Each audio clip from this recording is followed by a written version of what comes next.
One Piece. This is One Piece chapter 1064, Egghead Labo Phase. This cover page is pretty important. I think it's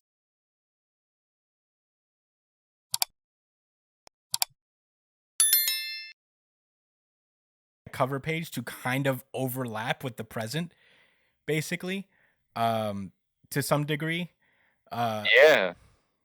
I think this still happened like a little bit of a ways back. But the cover page shows Aokiji, now known as Kuzan, that's his real name, uh, delivering Charlotte Pudding onto the Blackbeard pirates. Van Auger is there as well. We're getting the chapter started. Last we left off with One Piece. Blackbeard decided to attack Trafalgar Law in order to get his road poneglyphs and probably his powers as well. Let's be honest. So Law is up against a significant number of Blackbeard's crew. It's him. It's Blackbeard himself, Doc Q, Van Auger, Jesus Burgess, and I guess Aokiji's there now. But I don't know. I think that's like We not. don't know for sure. We Yeah. haven't seen Aokiji. Yeah. But yeah, But he might be around. He might the be corner. around. So lots is going on. Blackbeard is currently riding on Doc Q's horse Stronger. He's about to deliver a big old like Whitebeard Quake Man attack. Law stops him with his re-room and his newly awakened abilities, cutting Stronger in half. But not in time before Blackbeard is able to unleash a little something on Law's people. At the same time, Doc Q drops his like trick apples that we've seen him use before on Jaya, and they're about to kind of land on the other people in Law's crew. But Shoddy, I think this guy's name is, has deployed himself underwater, and he rises up and shoots these water things at the apples, causing them to explode in the air. I think it's interesting because we've only really seen fishmen do this, and I'm wondering if Shoddy is a fishman to some degree. But Sachi, right? Sachi is his name. He could be. Yeah. I wouldn't be surprised if he's spitting out water like that. That's not a regular human trait. Yeah. And I guess the thing Zoro does isn't. Yeah. I mean, we stretch the boundaries of human ability in One Piece, so I think I could accept that he's just a guy who can shoot water bullets into the air. Right, I'm willing to accept that. So it's not a for sure thing. He's a fisherman. Yeah. That being said, he's definitely not a devil fruit user because he can't swim. He wouldn't be able to swim otherwise. Right. But yeah, they block the attack. Jean Bart, I remember this guy. He's the guy that Law freed on Sabaudi. He spots Van Auger from a distance, and he takes like a couple bullets for his captain. Good shit, Jean Bart. And Law uses the same attack that he used on Big Mom Shock Weil on Blackbeard, busting up his insides. Pause. And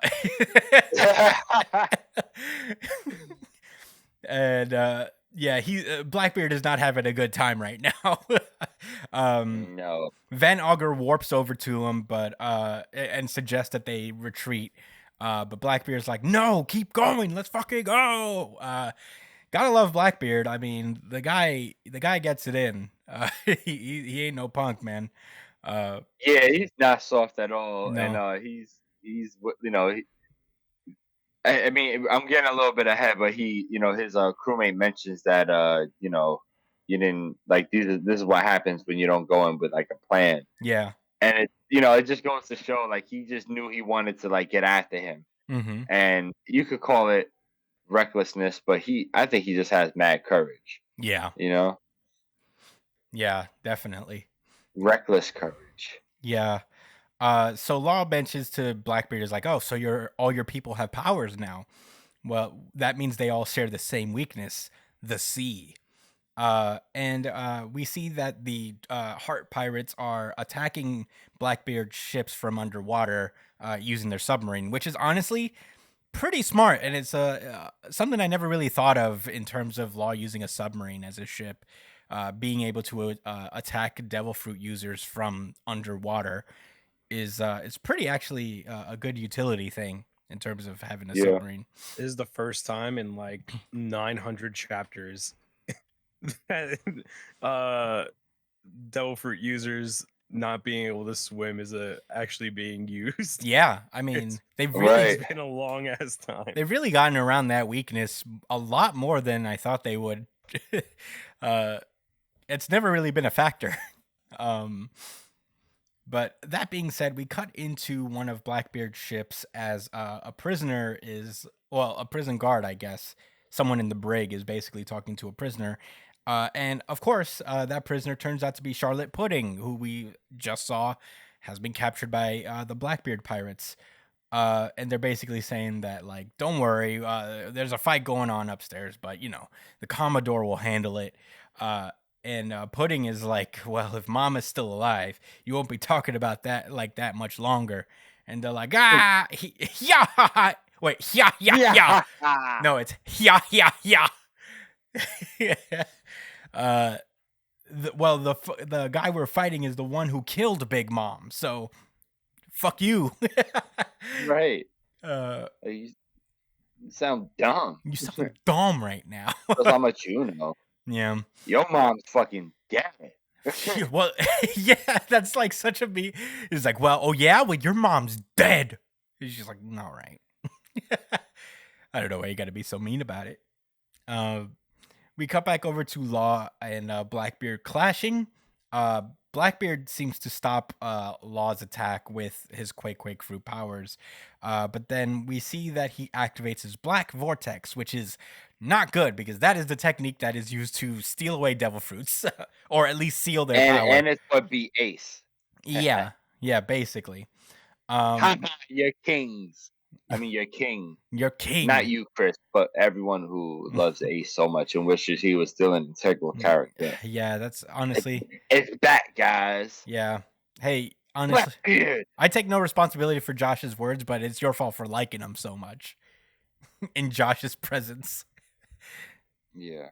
Uh, Otis punishing you as well. Yeah. We cut over to the Navy headquarters where the Navy seems to have gotten wind that Blackbeard and Law are fighting. We get Aokiji's hating ass sitting there like, now, and here I am once again waiting for a fight to conclude. Nobody told me that being a fleet admiral would be so frustrating. I want to make some people.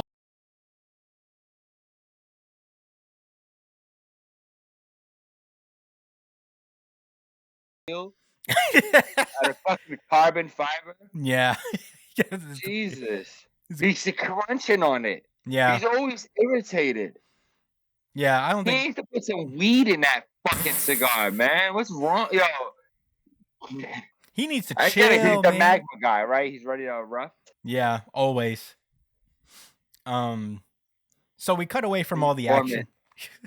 We cut away from all the action, and we end up on the future island of Egghead, where the Straw Hat Pirates currently are. And we see that the Pacifista has stopped attacking overall, and that's because Jewelry Bonnie has aged up Luffy and Chopper and aged down Jinbei, actually, as a disguise, so the Pacifista does not recognize them. So Luffy is now like 70. Chopper's an old ass reindeer, and Jinbei's a child at this point. And they're just kind of like talking amongst themselves. Jinbei reveals what he knows about Kuma, and that is that Kuma was a wicked king of the Sorbet Kingdom, and until the people drove him off and he became a pirate.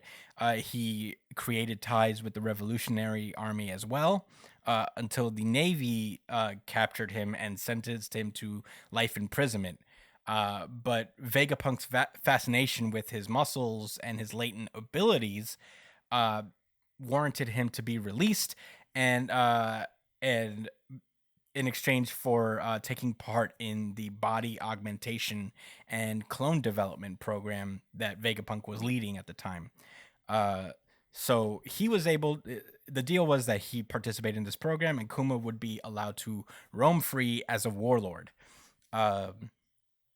So Bonnie confirms pretty much everything. The only thing that she is a little sus is the fact that uh, Kuma agreeing to be a cyborg, because that would mean he's essentially killing himself at that point.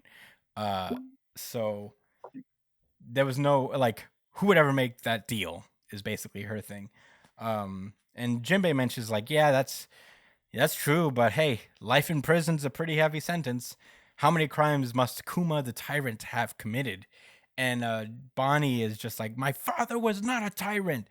And she reveals that he hated the government, and they experimented on him by force. I think that part is just her conjecture.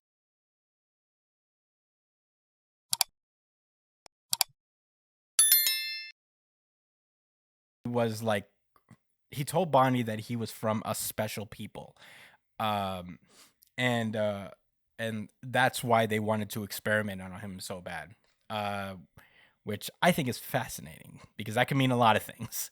Yeah, he was one of those red people. I don't think that was the case. I think whoever lived on Raftel probably, or whatever society was wiped out by the Void Sentry, that was probably where he's from, or he has a lineage, a descendants from. But we'll get to that when we get to that. Okay. Until then, we cut over to Team Sunny, the rest of the Straw Hats that were left aboard the Thousand Sunny and were left to deal with Lilith, the evil. And she's basically flying. She has the ability to fucking fly with her giant robot. And, they arrive on the future island of Egghead. She reveals that Luffy is down there somewhere causing trouble, but she's taking them to the labo phase, where the main research happens on Egghead.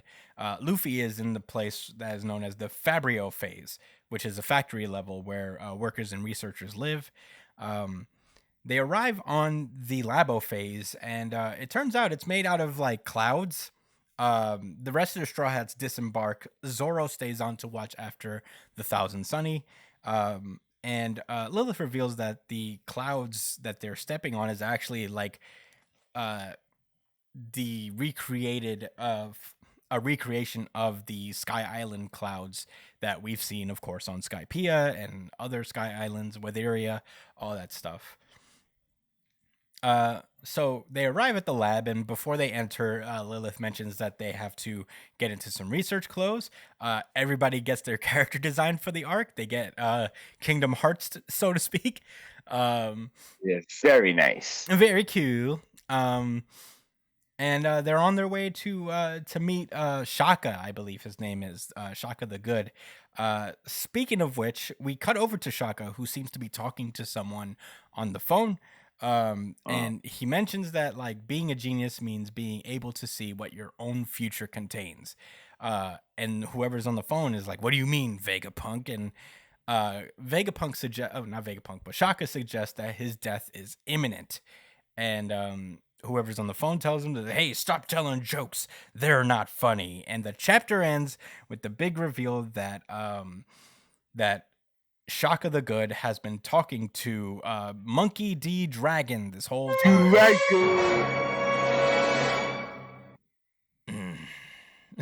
I knew it. All of my good predictions we do in the group chat. But I'm not going to do a victory lap yet until it's confirmed. But I'll let you guys in on what we're talking about when we get to my turn. But first, Josh, what did you think of One Piece chapter 1064? All right. So there was stiff competition this week between two chapters in particular. However, of course, One Piece had to win it. Oh, yeah. Yeah. It was also mine, by the way. Oh, okay. Brian, what did you Brian think? Espinal? Yeah, I'll urge you see this. Yeah, this is another unified, really good chapter of the week. Unified RGC. Unified RGC. Unified RGC.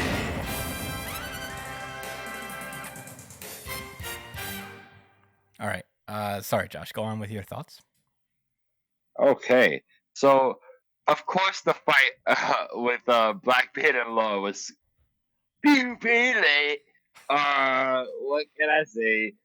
I liked how Blackbeard was parrying some of Law's techniques with his quake powers. It just kind of shows how strong that the fruit's ability alone is, and I guess it also kind of makes me think about that. It makes me think that combat wise, not all fruits are created equally. They just aren't. Some are just so much more powerful than others just because.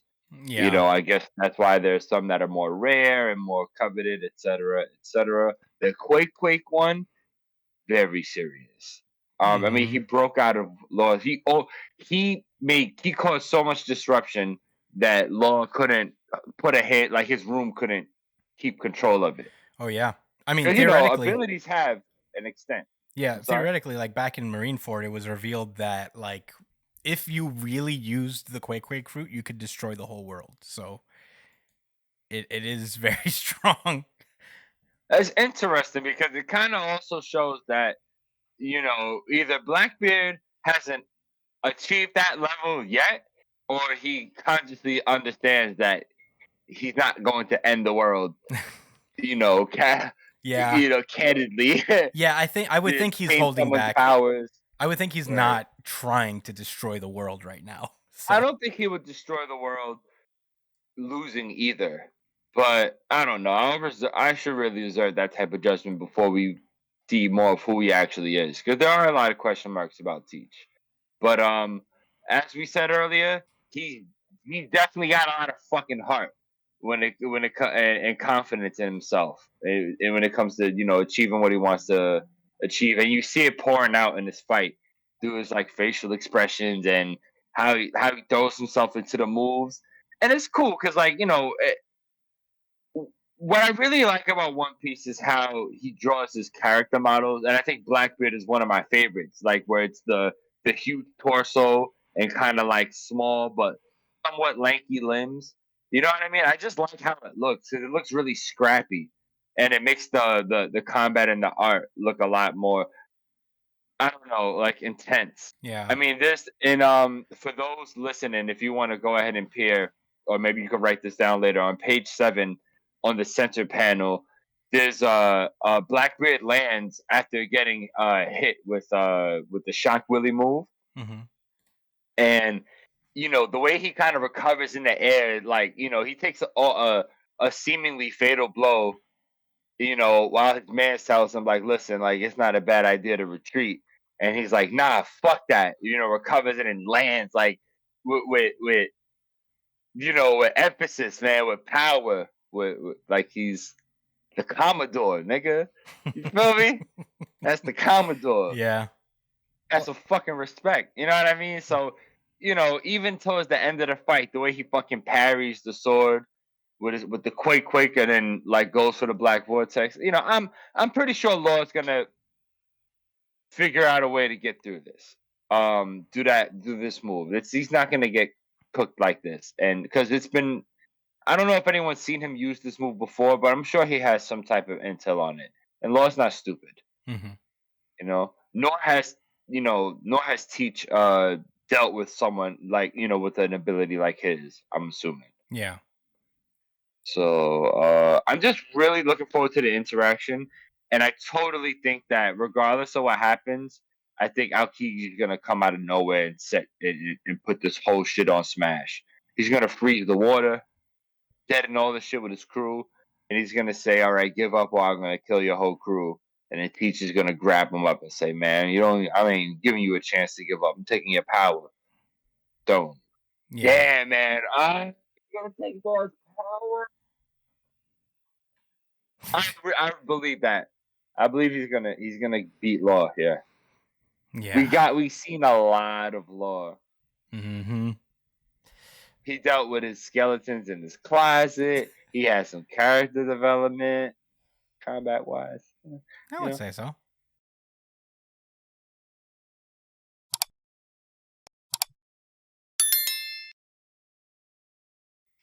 we not gonna hear about this fight for a long time. Oh no, it's gonna be torture. You know that, right? Yeah. You know we're not gonna see this to the end of like Punk Hazard, right? Of Egghead. Let that be another prediction. I'll call that out. I mean, We're not seeing this the Punk Hazard, and Aokiji's putting this shit on lock. yeah, unless like they deal with it again next chapter, because I honestly thought that they were not gonna come back this chapter. Nah, he gave us enough taste where we're like, oh, what's about to happen next, and that's it. No. Anyway, there was another thought in my head, which is that it actually came to my mind as we were talking about the devil fruit's weakness of like the sea actually being a thing here, like as part of the strategy, which is something that hasn't been that prevalent in the series. I I have an idea, and I think it's kind of obvious, right? That like we're gonna get a huge like devil fruit info dump soon. Oh I yeah. think we're gonna learn. Oh We're gonna yeah. start learning a whole lot about the nature of devil fruits, and it has a lot to do with the past and the void century, and I think all this, and how Teach is even able to take multiple devil fruits. Like we're gonna learn more of the nature of them. So that I believe that as well. I think that's why they're even bringing up like the weakness of the devil fruit because it's on Oda's mind. You know what I'm saying? Yeah. Like it's probably something he thought, oh, I could use this as a part of a strategy because as far as I remember, I didn't know that Long fought like in the water. I know he had a submarine, but I didn't know that was his crew's specialty per se. Did you? No, this is the first time we've seen a lot of his crew fight. I mean, we've seen like Beppo do a little bit, but this is the first time Beppo? we've seen his whole crew. This is the We first see time we've seen Beppo his whole do crew. shit. He kicked someone once. He kicked a pacifista once, and then played dead immediately. So we've seen a little bit. We've seen a tiny bit. I didn't say we saw a whole fight, but we've seen a little bit. Damn, baby, all I need is a little bit. Were those all your thoughts? That was all my thoughts. All right. Brian, do you have rebuttals to my statements? Um, You have a rebuttal to my thoughts? You I just contest with wonder- my ideas? I just wonder what Law losing to Blackbeard means for his character. That he's 'Cause, fucking lame. I don't think he's I don't think he's gonna die. But if he does, that'd be kind of lame. So like, and does Blackbeard have to kill people to take their I think so. fruits as well? Like, I think he does. so. Everybody who has up to this point, everybody who's had a devil fruit stolen from them has died. Absalon, Whitebeard, anybody we've seen. Whitebeard was dying. Well, he died. Epsilon isn't even a real character. You made that up. He was dead. He was dead when Blackbeard stole his power. Who is that? He's the Absalom is from, the invisible guy from Thriller Bark. Yeah, the guy who stole Nami and tried to marry her. Remember? Yeah. No. Anyway, but I think this fight has to be interrupted in some way. I don't think it's gonna go all the way to its completion because Law will probably lose if this ends like naturally. And if he loses, he kind of just dies. That's just what happens if he loses here. So it has to be interrupted. Like maybe this is the time that Kuzan goes mask off and like fights against Blackbeard or something. I don't know. But I just don't see Law winning this fight like on a crew to crew fight, Yeah. And that means death. Yeah. So Yeah. I guess I'll get into my thoughts. I obviously I really like this chapter. I about the Blackbeard and Law stuff. Yeah, I mean, very interesting, very fun way to see how Law's crew is battling. I think it makes sense that like a lot of them don't have devil fruits because the whole point of them is to be able to fight underwater. So I think that's pretty smart. You know, a unique way of fighting that we haven't really seen up to this point in One Piece. It's good that and it makes sense as to why his crew weren't like a massive factor in Wano, because I guess this is their usual thing, and if it's on land, Law can take care of himself for the most part. Right. And it makes sense, you know, if they're at a sea battle, Law has the devil fruit. He would think to like compensate that by having a ton of people who can swim and a ton of people who would use their their terrain as their advantage. It's very Law, very Trafalgar Yeah. Law way of fighting, strategic and all that stuff.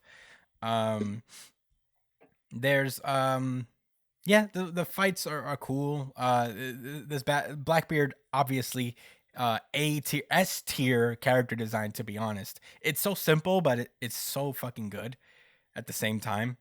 The stuff on Egghead, I guess I'll speak on because we've spoken enough about Law and Blackbeard and all that stuff. You guys said pretty much all there is to say. We're still getting a little tease about Kuma's backstory and all that stuff. We know a little bit more about him. Nothing that we couldn't infer really, but I appreciate that we're getting like little layers peeled off here and there. I think it's interesting. The fact that he's from a special people, that's something we didn't know. But I wonder which he's got to be from a place, or he's got to be like descended from a place that got annihilated by the world government. There's no ifs, ands, or buts about it. I would think it would be the civilization that was destroyed in the Void Century. So yeah, that's my thought. The stuff with the Labo phase is very interesting. The fact that Zoro staying on the ship is kind of cool. It gives the other Straw Hats a little bit of a chance to shine a little bit on the island. We haven't seen a whole ton from Usopp and Nami in Wano, so it would be, and Frankie even in Wano, even though he did have a 1v1, but you know, I could always use more Frankie. So Yeah.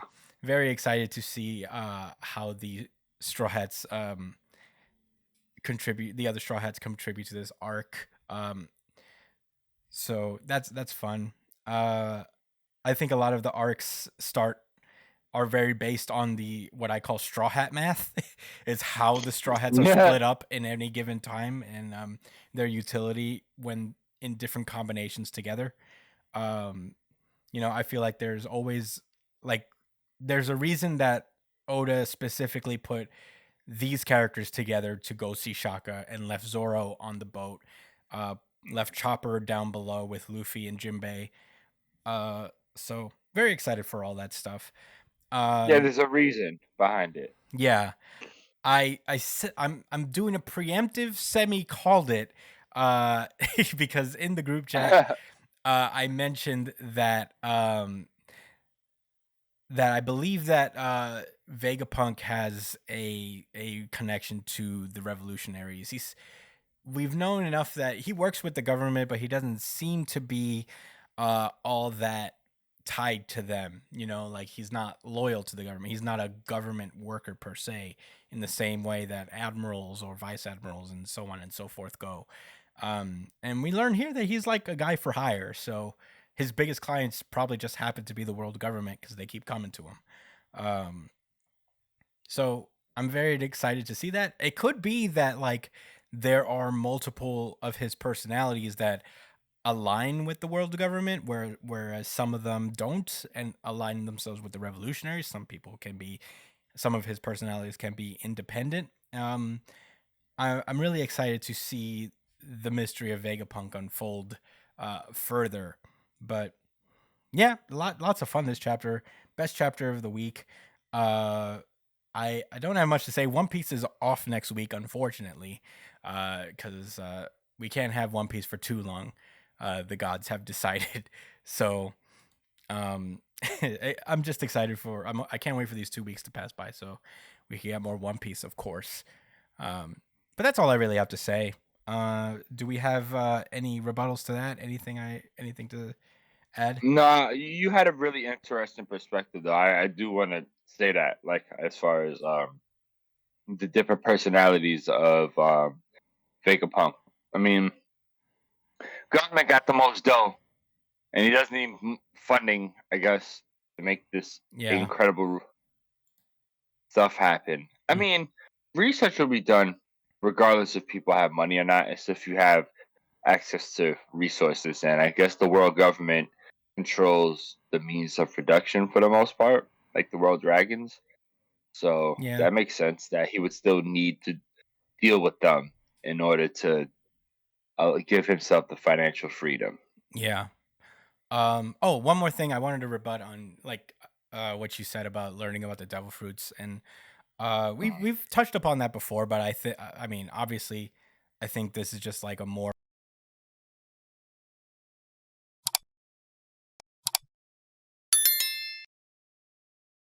forward with the stuff with Blackbeard's people, and of course all the stuff that happened with the Nika fruit, um, the awakenings that have been happening. I think we're past due for an explanation, a deep dive explanation into this power system that has existed for about 25 years now. So very excited to get into it.